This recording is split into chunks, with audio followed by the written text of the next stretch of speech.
안녕하세요. 저는 40대 여자이고 딸아이를 한 명 키우고 있는 엄마입니다. 현재는 가난한 형편으로 아둥바둥 손에 잡히는 대로 일을 하며 살고 있어요. 시급이 더 센 곳을 골라 이것저것 하고 있는 상황이죠. 이렇게 열심히 살고 있는데도 가난한 형편은 쉽게 나아질 기미가 보이지 않네요. 저는 워낙 어렸을 때부터 없이 살았기에 결혼은 좀 여유가 있는 사람과 하고 싶었어요. 누구나 다 꿈꾸는 그런 남자를 만나 좀 편하게 살고 싶었는데 결혼도 똑같더라고요. 끼리끼리 만난다고 다 제 위치에서 만날 수 있는 사람은 정해져 있는 것 같았어요. 저희 엄마 평생 소원이 저를 부잣집에 시집 보내는 거였는데 이 소원을 이루어드리지 못하고 먼저 하늘나라로 떠나보냈어요. 조금만 더 살아계셨더라면 부자는 아니어도 열심히 살고 있는 모습은 보여드릴 수 있었는데 말이죠.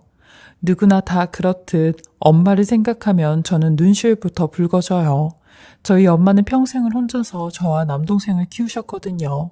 아버지가 계시긴 했지만 제대로 된 가장의 역할은 하지 않으셨어요. 남자라면 하지 말아야 되는 세 가지를 다 하고 다니시느라 저희를 보살필 여력이 없으셨죠. 술과 여자 그리고 도박까지 아무튼 나쁜 짓은 다 하고 다니셨어요. 엄마 말로는 아버지가 딸만 다섯인 집에서 막내로 자라 세상 물정도 모르고 자기 하고 싶은 대로 커와서 저렇다는데 아무리 그래도 가장이 됐으면 가장 역할을 제대로 해야지. 그렇지 않을 거면 대체 왜 결혼을 했나? 어렸을 때부터 항상 그게 불만이었어요. 죽어라 엄마만 괴롭히고 들볶으시니 아버지가 밉기만 했죠. 그러다 결국 아버지는 알코올 중독으로 48세의 나이에 돌아가시게 되었어요. 빨리 돌아가신 아버지를 보고 저희 가족들은 차라리 잘 됐다 싶었어요. 만약 아버지가 어디 한 군데 아파서 병치레라도 하시면 평생을 엄마만 괴롭힐 거 아니겠어요? 근데 병치레 없이 한 번에 가시니 엄마의 고생이 덜어지는 듯 했죠. 그렇게 저는 우울한 가정에서 자랐고 상업고등학교를 졸업해 곧바로 유통단지에 취업을 하였어요. 고3이 되니 학교에선 대학을 진학하지 않는 저 같은 애들에겐 취업을 알아봐 주었거든요. 그나마 제가 성적이나 자격증 취득을 많이 해놓은 상태라 선생님의 추천으로 좋은 곳에 취업이 될 수 있었어요. 그렇게 어렵게 취업이 되었는데 갓 20살이 된 저로서는 회사 생활이 너무 힘들기만 했어요. 어버버한 말투로 손윗 사람들에 대한 주눅도 많이 들었고 몇몇 분은 저를 직원이 아닌 동네 다방에서 일하는 여자로 여기기까지 해서 많이 힘들었죠. 회사 일을 시키는 것보단 커피를 타게 하거나 본인들 옷을 정리하라고 하거나 점심엔 밥상까지 차리는 것까지 전부 다 저를 시키셨거든요. 그리고 회식이라도 있는 날이면 잔에 술이 비워질 때마다 저보고 정신 똑바로 못 차리냐며 술잔 채우는 일을 시켰어요. 비록 돈도 없고 가진 것도 없지만 자존심은 있던 터라 그 지옥 같은 곳에서 1년도 안 돼 엄마 몰래 그만두게 되었어요. 엄마가 알면 난리가 날 게 뻔했거든요. 저희 엄마는 맨날 몸으로 하는 청소일이나 가정부 일을 주로 하셨기에 사무직 일을 굉장히 높게 여기셨어요. 그래서 제가 취직이 되었을 때도 어딜 가나 제 자랑을 하셨거든요. 그러니 그걸 알고는 엄마에게 차마 직장을 그만두었다는 얘기를 할 수는 없겠더라고요. 그렇게 전 직장을 그만두고 이것저것 닥치는 대로 일을 다 했어요. 엄마처럼 청소일도 하고 식당 서빙도 하며 밤에는 부업까지 했는데 라디오 부품에 들어가는 전선을 접합시키는 그런 부업을 했어요.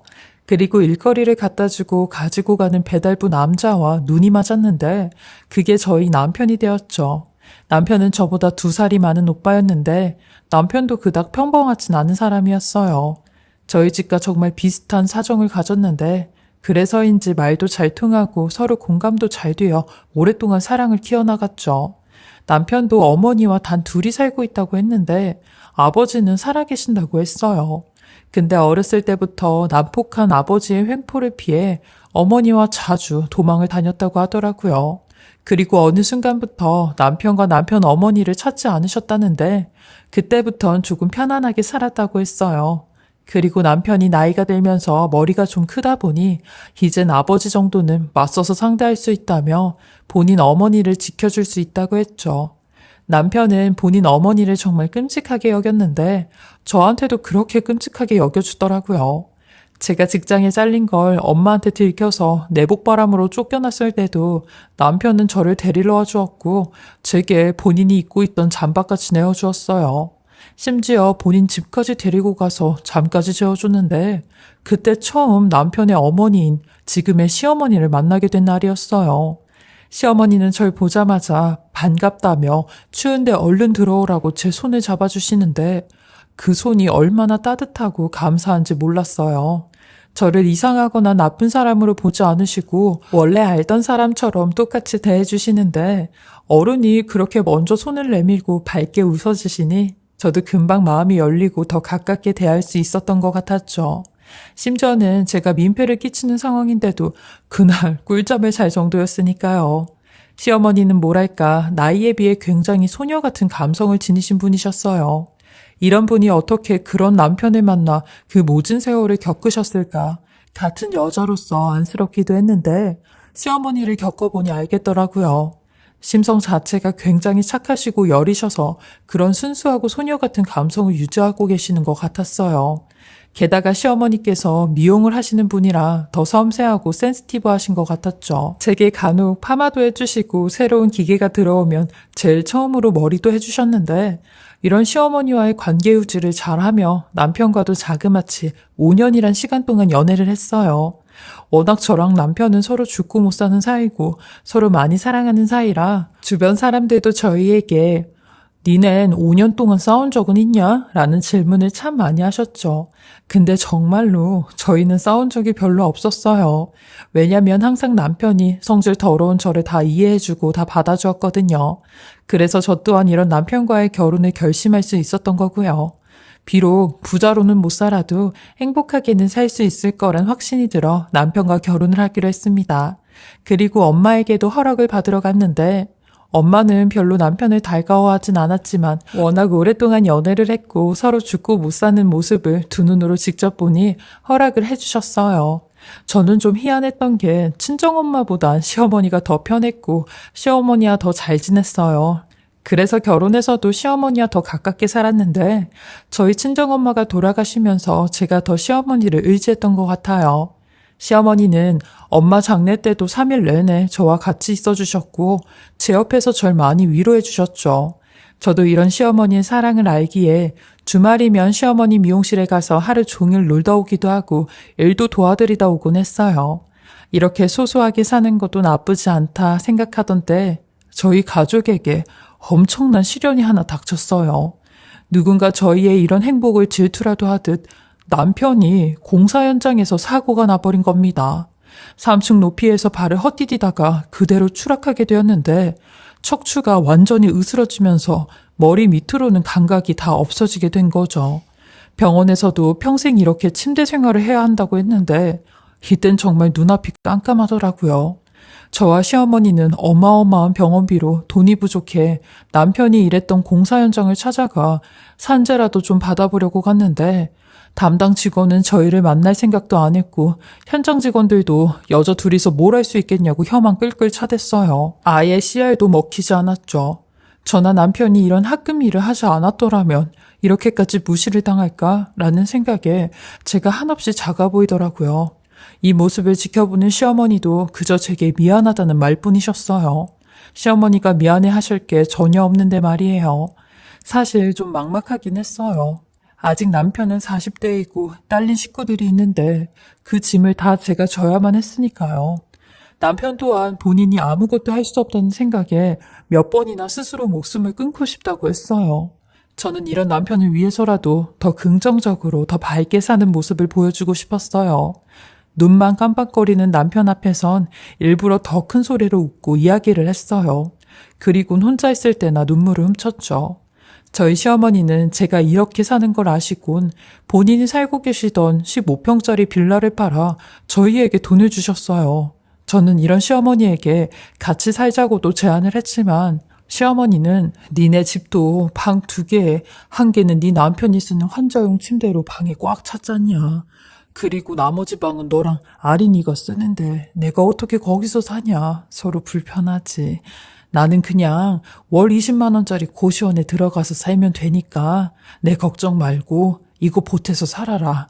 이 돈 얼마 안 돼. 라며 돈을 주시는데 그때 그 돈을 받으며 시어머니랑 끌어안고 하염없이 울었어요.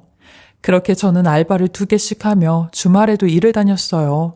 사는 게 바쁘고 팍팍하다 보니 시어머니와도 좀 멀어졌는데 어느 날 시어머니께서 할 말이 있다고 미용실로 올 수 있냐고 연락이 왔어요.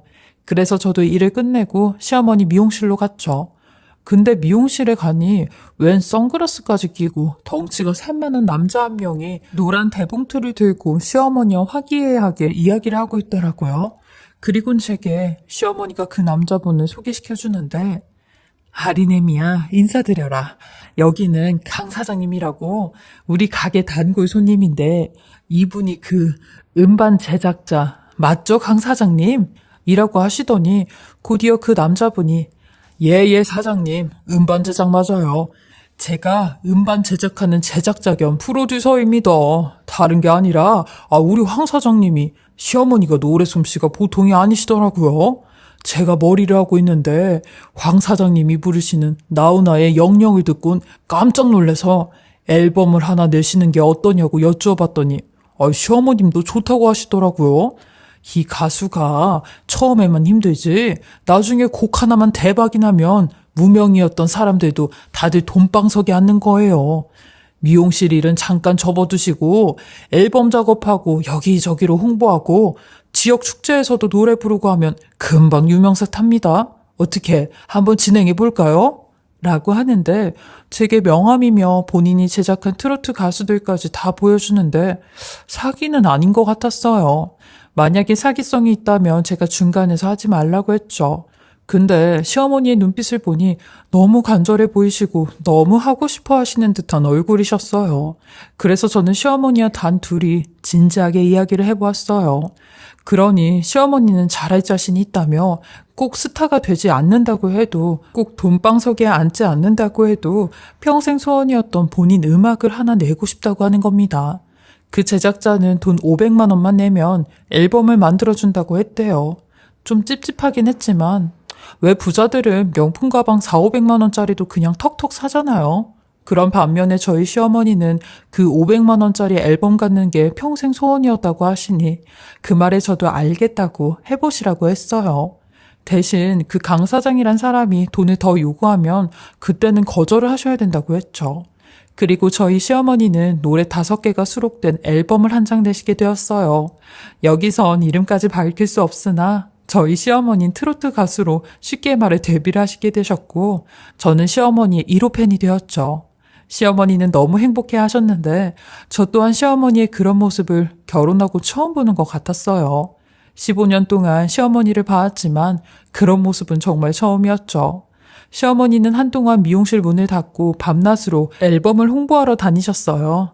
낮에는 경로당이나 어르신들이 많은 요양원 같은 곳에 가서 노래를 부르셨고 밤에는 성인 나이트클럽 같은 곳이나 라이브 카페 같은 데 가셔서 홍보를 하시곤 했죠.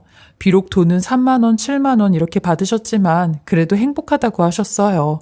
또 미용사라는 본업이 있으시니 저도 한편으론 다행이다 싶었죠. 그렇게 몇 개월 동안 시어머니는 본인 활동을 하러 다니셨고 저도 일을 하러 다니느라 연락은 꾸준히 해도 서로 얼굴 볼 시간은 별로 없었어요. 근데 하루는 시어머니가 연락이 안 되시는 겁니다. 이상한 생각이 든 저는 시어머니 가게를 찾아갔어요. 역시나 시어머니는 가게에 안 계셨고 혹시나 싶어 원룸에 들어가 봤는데 아니 온 집안에 술병들이 널려 있는 겁니다. 술은 한 잔도 입에 못 대시는 분인데 술병들이 이렇게 많은 게 좀 이상했어요. 그리고 깔끔하신 성격의 집을 이 정도로 지저분하게 해놓으실 분도 아니었죠. 전화는 계속 받질 않으시고 새벽이 넘어서까지 시어머니를 기다리는데 2시가 되니 시어머니께서 들어오시더라고요. 근데 저는 시어머니의 모습을 보고 깜짝 놀라 말이 안 나왔어요. 시어머니 얼굴은 만신창이가 되어서 머리도 있는 대로 헝클어져 있는데 저는 이게 무슨 일이냐고 야단 법석을 떨었어요. 그러니 시어머니는 아이고 얘 애미야 별거 아니야. 내가 이 뾰족 구두를 신고 무대에서 내려오다가 그만 삐끗하는 바람에 넘어졌지 뭐니. 그래서 꼴이 이렇다. 얘 신경 쓰지 말고 얼른 들어가. 너도 네 남편이랑 아린이 챙겨야지. 라고 하시는데 시어머니 행동이 좀 이상했어요. 그 힘든 미용 일을 하시면서도 단 한 번도 몸이 아프다는 말씀을 하신 적이 없는데 가만히만 계셔도 앓는 소리를 하셨어요. 에구구 팔이야, 아이고 다리야 라는 말을 본인도 모르게 내뱉고 계셨죠. 저는 일단 집엔 간다고 나왔지만 집에 와서도 이상한 찜찜한 기분은 가시질 않았고 안 되겠다 싶어 시어머니가 매일같이 출근하는 녹음실에 가보기로 했어요. 연습 때문에 스케줄이 없을 땐 그 녹음실에 가서 거의 사시다시피 하셨거든요. 전 일부러 시어머니를 응원 온 것처럼 가장해 김밥이며 유부초밥이며 과일까지 싸서 예전에 시어머니께서 알려주신 녹음실로 향했어요. 일부러 시어머니께는 연락도 드리지 않고 무턱대고 찾아간 거죠. 그리곤 지하실에 자리 잡은 어두컴컴한 녹음실에 도착을 했는데 이런 곳일 줄은 상상도 못했어요.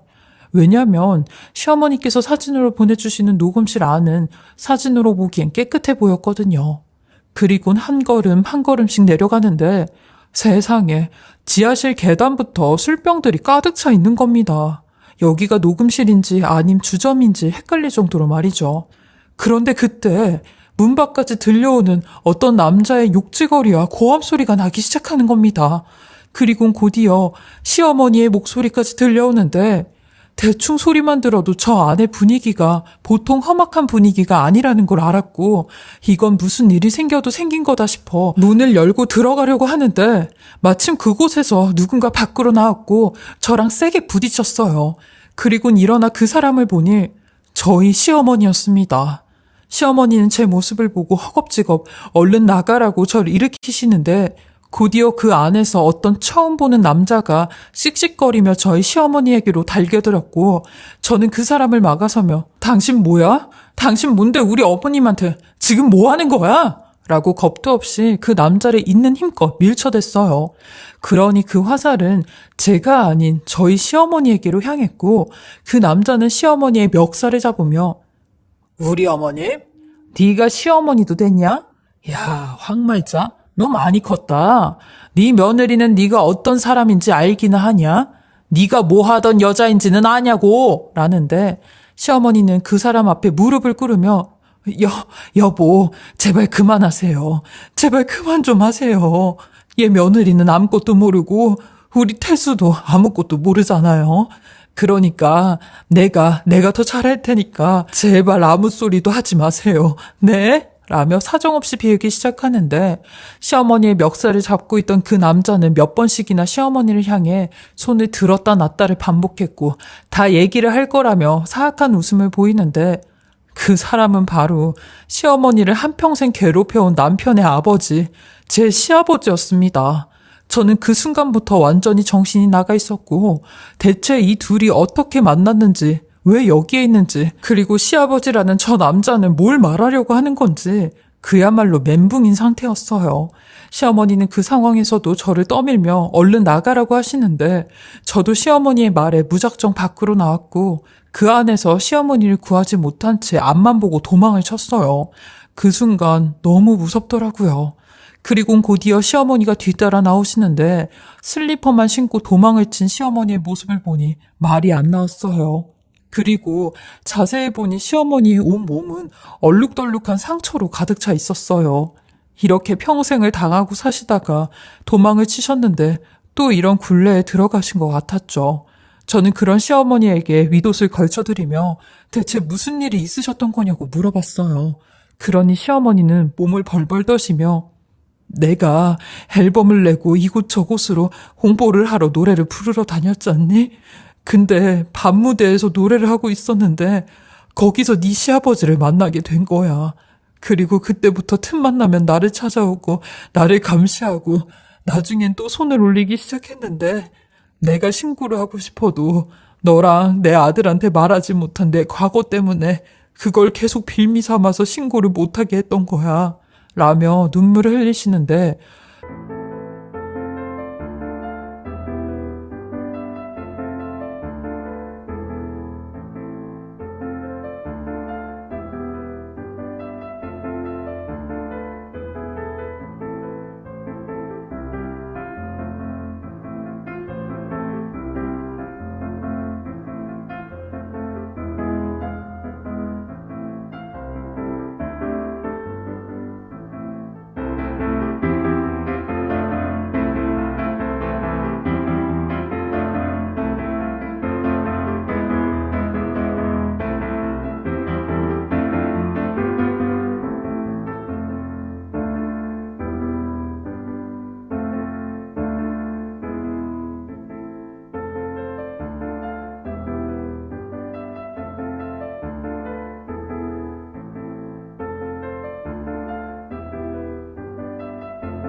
대체 무슨 과거 때문에 이렇게 발목을 잡히셔서 사시는 거냐고 했어요. 그러니 시어머니는 땅이 꺼져라 한숨을 푹 쉬시더니 이제는 너랑 태수한테 얘기를 해야지 내가 살 것만 같다 라며 이렇게 이야기를 하시는데 사실 시어머니는 옛날에 시아버님께서 운영하셨던 주점의 아가씨였대요. 거기서 남자 손님들을 상대하며 노래도 부르고 접대도 하셨다는데 그 일을 했던 과거가 있으니 평생 시아버님한테 발목이 잡히셔선 그렇게 당하시면서도 입뻥끗 신고 한번 제대로 하지 못하셨다고 하더라고요. 그리고 본인의 과거가 자식과 며느리의 귀까지 들어갈까봐 그게 무서우셨다는데 그 말을 듣는데 시어머니가 너무 안쓰러웠어요. 그런 과거가 있다고 해도 지금은 저희 남편의 어머니이고 제 시어머니인 건 변함이 없는 거잖아요. 그리고 듣게 된 더 충격적인 게 하나 더 있었는데 그 제작자 강 사장은 이 모든 걸 알고 있으면서도 그냥 눈을 감아주었다는 겁니다. 왜냐하면 시아버님과 관련돼 있는 사람들이 다 이쪽 바닥에서 주점을 하니까 행여나 자기네 가수들이 일을 끊기게 될까봐 자기가 밥줄이 끊길까봐 저희 시어머니가 이렇게 당하는 걸 알면서도 모르는 척 했대요. 저는 너무나 화가 났어요. 아무리 돈이 좋다 해도 사람이 이렇게까지 인간 이하의 대우를 받고 있는데 그걸 모르는 척하는 사람이 어디 있냐고요. 남편이 저렇게 병상에만 누워있지 않아도 우리가 여자만 아니었어도 이런 대우를 받았을까 싶은 생각에 저는 시어머니를 데리고 병원부터 갔어요. 그리고 끊을 수 있는 진단서는 죄다 끊었죠. 시어머니는 타박상부터 미세한 골절에 심지어 이빨까지 흔들리는 그런 상황이었어요. 이건 누가 봐도 엄연한 범죄였고 처벌을 받아야 되는 그런 상황이었습니다. 그리고 이 모든 증거들을 잡기 위해선 시어머니의 희생이 또 한 번 따라야 할 것 같았어요. 왜냐면 녹음을 해야 됐었거든요. 정확한 증거를 잡으려면 그것밖에 없다고 하는데 시어머니는 그 말에 그 인간 벌 받게 할 수만 있다면 내 한 몸 죽는다 해도 나는 희생할 수 있어 라고 하시는데 제 손을 잡으시며 미안하다, 널 볼 면목이 없다 라는 말을 하시더라고요. 저도 이런 시어머니를 위해 제가 할 수 있는 건 다 한다고 했어요. 그렇게 시어머니는 다음날 다시 시아버님과 그 강 사장이 있는 녹음실로 직접 들어가셨고 제가 사들인 소형 녹음기를 가방에 지니고 가셨죠. 그리고 저는 이 모든 증거를 더 정확하게 잡기 위해 밖에서 시어머니 목소리를 듣고 있다가 경찰에게 신고를 하려고 기다리고 있었어요. 그 자리에서 시아버님을 연행해 가는 게 제일 확실한 증거였거든요. 그리고는 어김없이 시아버님의 큰 소리와 시어머니의 힘없는 목소리가 들려왔고 저는 곧바로 경찰을 불러 경찰과 함께 그 녹음실을 들이닥쳤어요. 그러니 그 안은 더 가관이더라고요. 시아버님과 강 사장 그리고 어떤 남자까지 대낮부터 술판을 벌이며 시어머니가 그렇게 당하고 있는데도 가만히 보고만 있는데 시아버님은 그 자리에서 바로 현행범으로 연행이 되어갔고 저는 이 모든 증거를 토대로 시아버님을 가정폭력으로 시어머님과의 이혼소송을 진행키로 하였어요. 그동안 시어머니는 시아버님과 이혼도 하지 못하고 평생을 도망 다니셨으니 제일 먼저 해야 될 게 이혼이라 생각을 했거든요. 그렇게 시아버님은 4개월 정도 조사를 받은 후 형벌이 확정이 되었고 상해의 경우엔 7년 이하의 징역이나 1,000만 원 이하의 벌금으로 시아버님은 아니 그 동물만도 못한 인간은 1년의 징역이 선고되었습니다. 그리고 이혼 또한 바로 진행이 되었는데 추가적 조치로 접근 금지까지 신청을 하여 시어머니와 저희 가족은 안전을 보장받을 수 있었어요. 이 모든 소송이 끝이 나니 1년 4개월이란 시간이 흘렀네요. 가끔 시어머니는 내가 트로트 가수를 한다는 소리만 하지 않았어도 이런 불상사가 없었을 텐데 미안하다. 내가 죽을 죄를 졌다.